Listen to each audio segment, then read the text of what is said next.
begitu bagus dan megah, ku ingin menyanyikannya.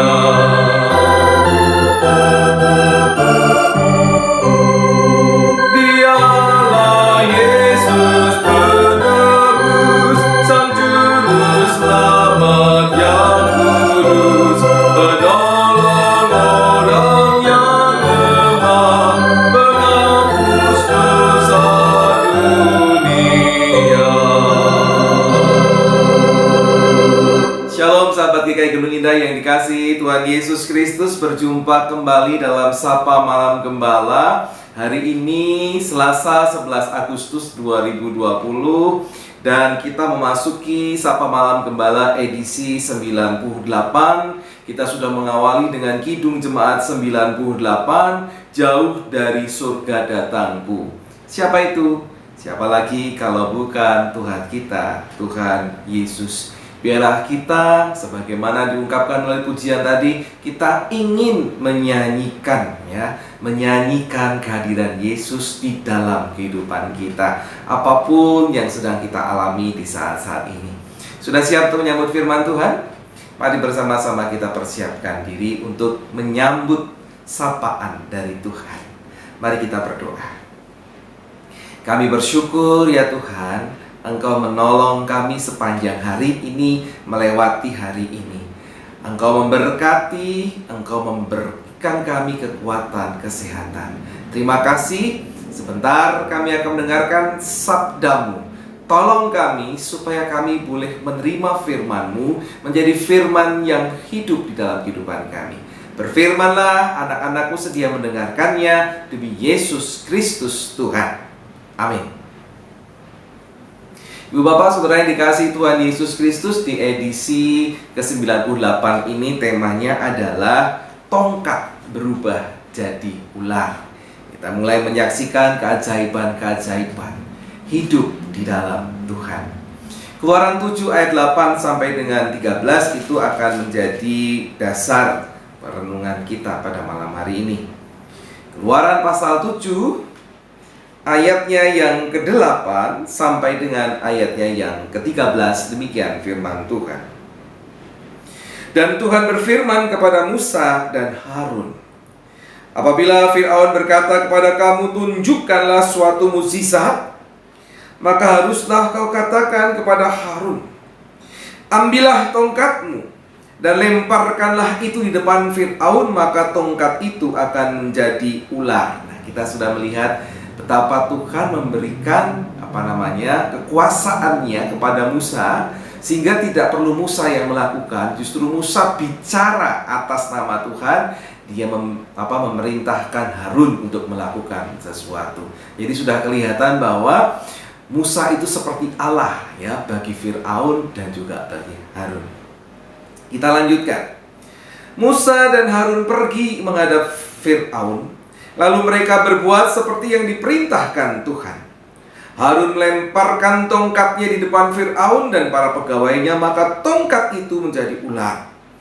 Kemudian Fir'aun pun memanggil orang-orang berilmu dan ahli-ahli sihir, dan mereka pun, ahli-ahli Mesir itu membuat yang demikian juga dengan ilmu mantra mereka. Masing-masing mereka melemparkan tongkatnya, dan tongkat-tongkat itu menjadi ular. Tetapi tongkat Harun menelan tongkat-tongkat mereka. Tetapi hati Fir'aun berkeras, sehingga tidak mau mendengarkan mereka keduanya, seperti yang telah difirmankan Tuhan. Demikianlah firman Tuhan, yang berbahagia adalah mereka yang setia mendengarkan firman Tuhan dan yang memeliharanya di dalam kehidupan hari lepas hari. Haleluya.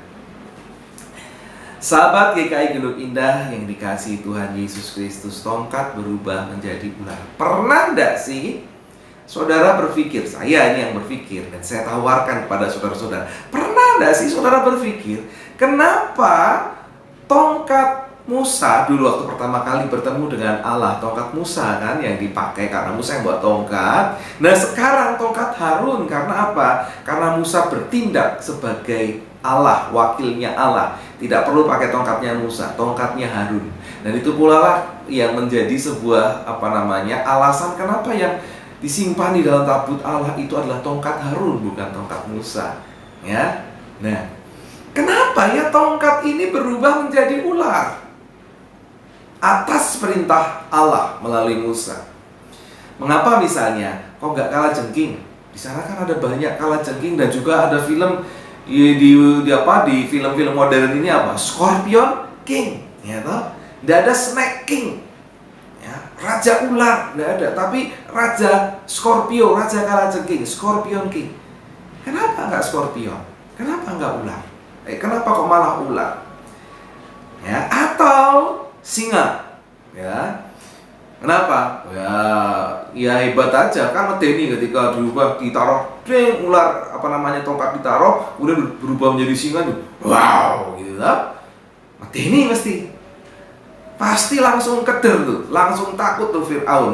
Tiba-tiba langsung ada singa, ya kan? Nah, kenapa ular?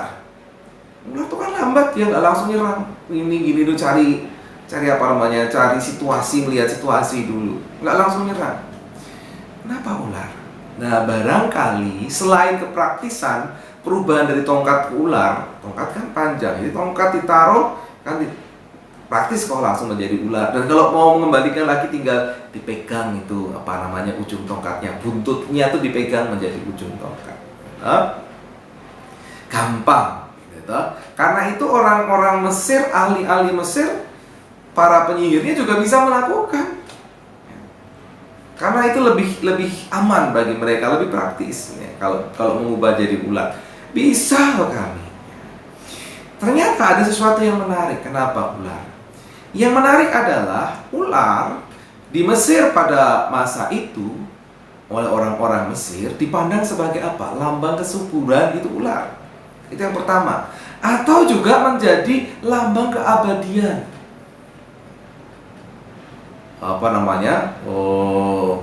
Topi Fir'aun sendiri kadang-kadang digambarkan seperti ular begitu atasnya, untuk menunjukkan kekuasaan Fir'aun atas kesuburan,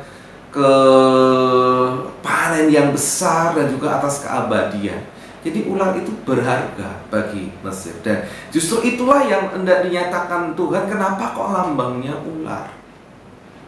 Kenapa enggak? Karena bukan cuma gagah-gagahan menunjukkan ular saja, tetapi waktu itu ketika ahli-ahli Mesir melakukan hal yang sama, ular dari tongkat Harun memakan habis ular-ular dari para penyihir Mesir. Di tongkat-tongkatnya sudah dimakan oleh tongkat Harun, ya, berdasarkan kuasa Tuhan itu.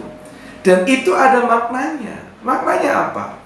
Maknanya adalah bahwa kesuburan dan keabadian yang diagungkan oleh orang Mesir, oleh Fir'aun, itu tidak ada artinya di hadapan Allah yang mengutus Musa dan Harun. Kalah itu. Ngomong adalah kenapa kesuburan keabadian kalah, dimakan habis oleh Tuhan Sang Penguasa melalui tongkatnya Harun. Itu lambang.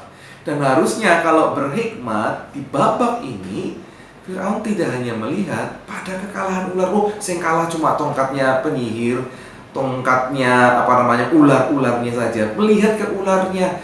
Yang penting kan ahli sihirku bisa bikin yang sama. Itu tidak berhikmat karena dia tidak melihat lambang di belakangnya, makna yang terkandung di dalamnya.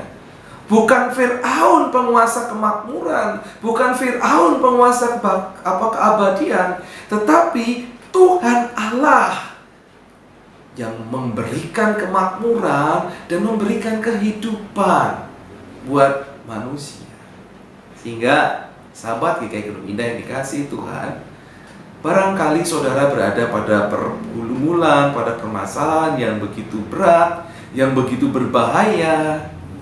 Tapi mari percayakanlah kepada Tuhan. Karena apa? Tuhan Sang Empunya segala sesuatu. Makmuran tadi diberikan contoh, Tuhan yang menguasai kehidupan, Tuhan yang menguasai. Percayakan itu kepada Tuhan. Maka ketika kita belajar bersandar kepada Tuhan, Ia akan memberi kelegaan kepada kita, saya dan saudara. Amin. tetap kuatkanlah diri, sandarkanlah kepada Tuhan. Tuhan kita luar biasa. Amin. Mari kita bersyukur kepada Tuhan, kita berdoa. Kami bersyukur ya Tuhan untuk firman-Mu. Engkau adalah penguasa segala sesuatu. Biarlah kami belajar dari firman Tuhan ini dan percaya bahwa bersama dengan Tuhan, maka kami dimampukan untuk menghadapi berbagai badai persoalan. Kami akan diberikan kelegaan karena Engkaulah Sang Empunya kerajaan dan kuasa dan kemuliaan sampai selama-lamanya. Kami percaya. Amin. Mari sahabat GKI Gunung Indah, kita mengakhiri Sapa Malam Gembala pada malam hari ini. Kali ini kita menyanyikan bait yang keempat, dilanjutkan bait yang ke-13.